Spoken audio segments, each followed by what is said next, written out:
Hello, എല്ലാവർക്കും സുഖല്ലേ? കുറേ നാളായില്ലേ നമ്മുടെ വീഡിയോ ഒക്കെ ഇട്ടിട്ട്.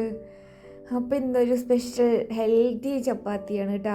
എല്ലാവർക്കും ഇഷ്ടപ്പെടുമെന്ന് വിചാരിക്കുന്നു.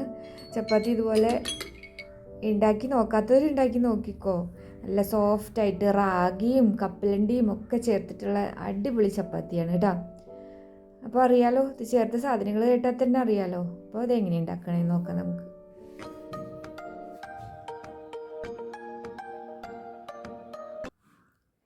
അപ്പോൾ ഇതിനായിട്ട് ഇപ്പോൾ നമ്മൾ എടുത്തിരിക്കുന്ന അളവ് റാഗി ഒരു അരക്കപ്പിൻ്റെ മുക്കാൽ ഭാഗം കേട്ടോ. അരക്കപ്പിൻ്റെ മുക്കാൽ ഭാഗം എടുത്തിട്ട് അത് തലേദിവസം വെള്ളത്തിലിട്ട് വെച്ചു. എന്നിട്ട് പിറ്റേ ദിവസം അത് കഴുകി വൃത്തിയാക്കി അതാണ് ഇപ്പോൾ നമ്മൾ മിക്സിയുടെ ജാറിലേക്ക് ഇട്ട് കൊടുക്കുന്നത്. അപ്പോൾ ഗോതമ്പ് പൊടിയുടെ അളവനുസരിച്ച് നമുക്ക് എത്ര വേണമെങ്കിലും കുറയ്ക്കുകയൊക്കെ ചെയ്യാം കേട്ടോ. റാഗിയുടെ അളവ് വെള്ളം ഒഴിക്കുമ്പോൾ സൂക്ഷിക്കണം. കുറച്ച് വെള്ളം ഒഴിച്ചാൽ മതി. കണ്ടില്ലേ, ഇങ്ങനെ ഒന്ന് കുറച്ച് ഇങ്ങനെ നിൽക്കണേ, അപ്പോഴാണ് നന്നായിട്ട് അരിഞ്ഞ് കിട്ടുക. അങ്ങനെ ഇതുപോലെ നന്നായിട്ട് അരച്ചെടുത്തു കേട്ടോ. അപ്പോൾ കുതിർന്ന രാഗി ആകുമ്പോഴാണ് ഇതുപോലെ നന്നായിട്ട് അരച്ചെടുക്കാൻ പറ്റുക. പിന്നെ അത് നമ്മളൊരു പാത്രത്തിലേക്ക് മാറ്റി അതിൻ്റെ കൂടെ 1 കപ്പ് വെള്ളം കൂടെ ചേർത്തിട്ട് മിക്സിയുടെ ജാറൊക്കെ കഴുകിയിട്ട് അതിൽ ഒഴിക്കുക കേട്ടോ. അങ്ങനെ 1 കപ്പ് വെള്ളം കൂടെ ചേർത്തിട്ട് നമ്മളതൊന്ന് കുറുക്കിയെടുക്കണം. അപ്പോൾ നമ്മൾ റാഗിയുടെ പൗഡറൊക്കെ ചേർത്തിട്ടുള്ള ചപ്പാത്തിയൊക്കെ നമ്മൾ ഉണ്ടാക്കാറുണ്ട്. ഇതെങ്ങനെയുണ്ടെന്ന് നമുക്ക് നോക്കാം കേട്ടോ. അതെ, കുറുക്കാൻ നല്ല സുഖമാണ്, വേഗം കഴിയും. ഇത് അധികം പണിയൊന്നുമില്ല. ആദ്യം ഒന്ന് പാത്രം ചൂടായി കഴിഞ്ഞാൽ പിന്നെ സിമ്മിൽ വയ്ക്കുക. അങ്ങനെ പെട്ടെന്ന് ചൂട് കൂടിയിട്ടുണ്ടെങ്കിൽ ഇത് കട്ട പിടിച്ചു പോകും. അപ്പോൾ അതൊക്കെ ഒന്ന് കുറുക്കിയെടുക്കുക. 1 മിനിറ്റൊക്കെ എടുക്കുള്ളൂ കേട്ടോ. അപ്പോൾ അതേ ഇത്ര കുറുകി കിട്ടി. ഇനി നമ്മളത് ഓഫ് ചെയ്തിട്ട് തണുക്കാൻ വയ്ക്കാം. അപ്പോൾ അധികം തണുത്തില്ലെങ്കിലും കുഴപ്പമില്ല, കുഴയ്ക്കേണ്ടതല്ല. കുഴയ്ക്കേണ്ട പാകത്തിന് തണുത്ത് കിട്ടിയാൽ മതി. പിന്നെ ഒരു 3.5 കപ്പ് ആട്ടമാവ് എടുത്തിട്ടുണ്ട്. അതിലേക്ക് ആവശ്യത്തിനുള്ള ഉപ്പിട്ട് കൊടുക്കുക. പിന്നെ ഇതേ നമ്മുടെ പീനട്ട് ബട്ടറാണ് കേട്ടോ. അത് വീട്ടിലുണ്ടാക്കിയതാണ്. കപ്പലണ്ടി നന്നായിട്ട് മിക്സിയിൽ അരച്ചെടുത്തതാണ് കേട്ടോ, വെള്ളമൊന്നും ചേർക്കാണ്ട്. അത് 2 ടീസ്പൂൺ നിറച്ചിട്ട് കൊടുത്തു അതിലേക്ക്. പിന്നെ നമ്മൾ ഈ തണുത്ത ഈ റാഗി കുറുക്കിയതും കൂടെ ചേർത്തു.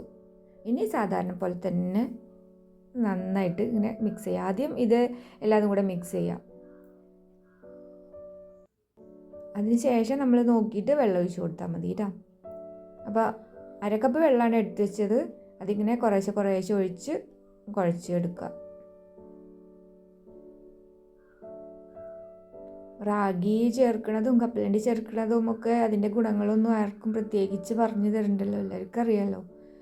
നല്ലതല്ലേ, കാൽഷ്യത്തിനും അയണിനും ഒക്കെ നല്ലതാണ്. നമ്മൾ റാഗി ദിവസവും കഴിക്കാം നമുക്ക്. അപ്പോൾ അത് നമ്മൾ ചപ്പാത്തിയുടെ കൂടെ പുട്ടിൻ്റെ കൂടെ ഒക്കെ ചേർത്ത് കഴിക്കുകയാണെങ്കിൽ പിന്നെ കുറച്ചും കൂടെ നല്ലതല്ലേ. അപ്പോൾ വെള്ളം ആവശ്യത്തിനുള്ളത് നോക്കിയിട്ട് ഒഴിച്ചോളൂ കേട്ടോ. വെള്ളം കൂടുതലാവാൻ പാടില്ല. ചപ്പാത്തി കുഴയ്ക്കണതൊന്നും പ്രത്യേകിച്ച് അങ്ങനെ പറയേണ്ട കാര്യമില്ല. കാരണം കുറേ വീഡിയോ നമ്മുടെ ചാനലിലുണ്ട് ചപ്പാത്തിയുടെ, പലതരം ചപ്പാത്തിയുടെ. ഇത് കണ്ടിട്ട് ഇഷ്ടമാണെങ്കിൽ അതും കൂടെ ഒന്ന് കയറി നോക്കിക്കോളൂ കേട്ടോ. അപ്പോൾ അതെ, ഇപ്പം നമ്മൾ ആദ്യം റഫായിട്ടൊന്ന് കുഴച്ച് വെച്ചാൽ മതി കേട്ടോ. അപ്പോൾ അതെ ഇത്ര വെള്ളം ബാക്കി വന്നു, കണ്ടില്ലേ. ഇനി ഇതിലേക്ക് നമ്മൾ 1.5 ടീസ്പൂൺ നെയ്യ് ഇടാ, നിറച്ച് നെയ്യ്. അപ്പോൾ നെയ്യ് ആവശ്യമില്ലാത്തവരാണെങ്കിൽ ഇട്ട് കൊടുക്കണ്ട. ആവശ്യമുള്ളവർ, കുഴപ്പമില്ലാത്തവർ നെയ്യും കൂടെ ചേർത്താൽ ചപ്പാത്തി അടിപൊളിയാവും. കുട്ടികൾക്കൊക്കെ കൊടുക്കുമ്പോൾ നല്ലതല്ലേ നെയ്യൊക്കെ ചേർത്തിട്ട്. അപ്പോൾ തീരെ ഓയിലൊന്നും കഴിക്കാത്തവരാണെങ്കിൽ ഈ ഭാഗം ഒഴിവാക്കുക. ഇത് ചേർക്കാണ്ട് നമുക്ക് ഉണ്ടാക്കാമല്ലോ. അല്ലെങ്കിൽ ഇതുപോലെ ഇങ്ങനെ ഒന്നും കൂടെ ഒന്ന് മിക്സ് ചെയ്ത് വയ്ക്കുക, നെയ്യ് എല്ലായിടത്തും ആവണ തരത്തിൽ.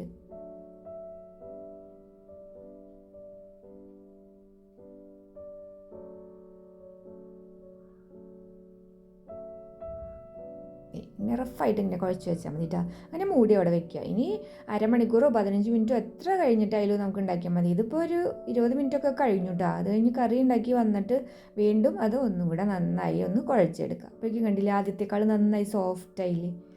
ഇനി ഒരു മിനിറ്റൊക്കെ മതി കേട്ടോ. 1 മിനിറ്റ് ഒന്നും വേണ്ട. അപ്പോഴേക്കും ഇത് അത്ര കുഴയ്ക്കാനുള്ളൂ. അപ്പോഴേക്കും ഇത് സെറ്റാവും. ഇതേ നമ്മുടെ കുഴയൊക്കെ ശരിയായി. ഇനി നമ്മൾ സാധാരണ പോലെ തന്നെ അതിൽ നിന്ന് ആവശ്യത്തിനുള്ള അളവിൽ ഉരുളകൾ എടുക്കുക.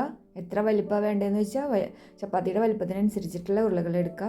എന്നിട്ട് ആദ്യം ഇതിങ്ങനെ ആക്കി വയ്ക്കുക. വേണമെങ്കിൽ ചപ്പാത്തിയൊക്കെ പരത്തി കഴിഞ്ഞിട്ട് ഉണ്ടാക്കാം. ഇതിപ്പോൾ നമ്മളിപ്പോൾ ഓരോന്നോരോന്ന് പരത്തലും ചുടലൊക്കെ ഒരുമിച്ചാണ്. അപ്പോൾ ചപ്പാത്തി ചുടുന്നത് പരത്തണതൊന്നും പ്രത്യേകിച്ച് കാണിക്കുന്നില്ല, കാരണം കുറേ വീഡിയോസിൽ ഇതന്നെ കാണിച്ചിട്ടുണ്ട്. അപ്പോൾ തീയാണ് ഇനി നോക്കേണ്ടത്. തീ കുറച്ച് വയ്ക്കാനും പാടില്ല, കൂട്ടി വയ്ക്കാനും പാടില്ല കേട്ടോ. ഫ്ലെയിം ഒരു മീഡിയത്തിനേക്കാളും കുറച്ചും കൂടെ കൂടുതൽ വെച്ചോ, പക്ഷേ ഫുൾ ഫ്ലെയിം വെക്കണ്ട, അപ്പോൾ ചിലപ്പോൾ കരിഞ്ഞു പോകും പെട്ടെന്ന്. ആദ്യത്തെ ചപ്പാത്തി ഉണ്ടാക്കുമ്പോൾ തീ കുറച്ച് കൂട്ടി വെച്ചോ, അത് കഴിഞ്ഞിട്ട് പിന്നെ തീ കുറച്ച് വെക്കണം. അപ്പോൾ നമ്മൾ കരിയുന്നുണ്ടോ എന്നൊക്കെ നോക്കിയിട്ട് തീ ഫ്ലെയിം അഡ്ജസ്റ്റ് ചെയ്താൽ മതി കേട്ടോ. ചപ്പാത്തി ഉണ്ടാക്കാനൊക്കെ എല്ലാവർക്കും അറിയാം. എന്നാൽ ഇനി ഈ കൂട്ട് നമ്മൾ ഇവിടെ ഒന്ന് പരീക്ഷിച്ച് നോക്കിയതാണ്, അപ്പോൾ അടിപൊളി ചപ്പാത്തിയായി. ഇവിടെ പണ്ട് ചപ്പാത്തി റാഗി മേടിച്ചിട്ട് എങ്ങനെയാണെന്ന് വെച്ചാൽ അത് കഴുകി ഉണക്കി പൊടിച്ചിട്ട് ഗോതമ്പിൽ കൂടെ ചേർത്ത് പൊടിച്ച് വയ്ക്കും. പക്ഷേ ആ ചപ്പാത്തി ഹാർഡായിട്ടാണ് ഇരിക്കാറ്. അതായത് 5 കിലോ ഗോതമ്പ് മേടിക്കുകയാണെങ്കിൽ അതിന് 2 കിലോ റാഗി ചേർക്കുക.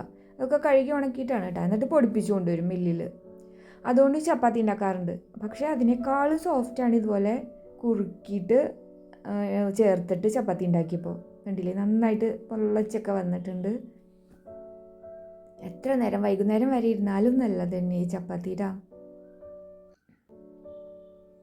കരിഞ്ഞിട്ടൊന്നുമില്ല, അപ്പോൾ തീയൊക്കെ അഡ്ജസ്റ്റ് ചെയ്ത് വെക്കുക.